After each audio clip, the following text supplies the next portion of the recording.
സംഭവം ഇത് വാങ്ങിക്കാനാ വന്നത്. പക്ഷെ ഇതിനേക്കായി വില കുറവുള്ള ക്യാബേജിന് ഒരു കിലോന്റെ 1 റിയാലുള്ള മുന്നേ 10-35 റിയാലിനൊക്കെ കൊടുത്തത് സാധനം ഇപ്പൊ വെറും 3 റിയാലിന്. ഇനി ഇങ്ങനെ 3 പീസ് എടുക്കണമെങ്കിൽ ജസ്റ്റ് 5 റിയാലിന് സാധനം കിട്ടിട്ട. എന്താല്ലേ ഓരോ സമയത്ത് ഓരോ പ്രൈസ്.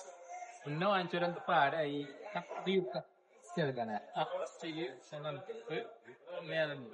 നമ്മളൊരു 6 പീസ് വാങ്ങിക്കുന്നുണ്ട്.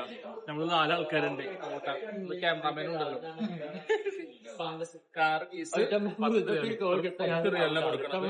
പിന്നെ മിസ്സാക്കണ്ട, വേഗം വന്ന് വാങ്ങിച്ചോ. ഇപ്പോഴും മോണോപ്ലെക്സിൽ അവൈലബിൾ ആണ്.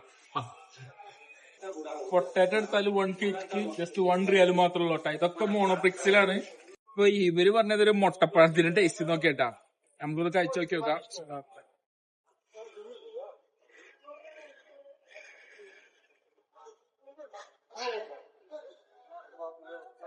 വേറെ ഏതെങ്കിലും പഴത്തിന്റെ ടേസ്റ്റ് ആണോ? ആരുടെ ടേസ്റ്റ് കിട്ടുന്നില്ല. വേറെ ടേസ്റ്റ് അതങ്ങനെ ഒരു വൺ ടൈം ഒക്കെ ട്രൈ ചെയ്ത് നോക്കിയോ കേട്ടോ. കുഴപ്പമില്ല.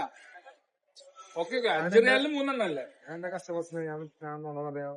അല്ലടാ കുഴപ്പമില്ല. അത് കഴിച്ചവരുണ്ടെങ്കിൽ ഇതിന്റെ അഭിപ്രായം പറയട്ടെ. ഞമ്മ ഈ കഴിച്ചത് ജെനുവിൻ ആയിട്ടുള്ള ഒറിജിനൽ സാധനമാണെന്നുള്ള അറിയില്ല. 5 റിയാലിന് 3 പീസ് എന്നൊക്കെ പറയുന്നത് ഒരു സംഭവം തന്നെ അല്ലേ. അതുകൊണ്ട് കേട്ടാ നിങ്ങൾ ഒന്ന് വന്ന് ട്രൈ ചെയ്ത് നോക്കി നോക്ക്. മോണോപ്ലെക്സിലുണ്ട്. 3 പീസിന്റെ ഒരു 5 റിയാലുള്ളൂ. ബൈ.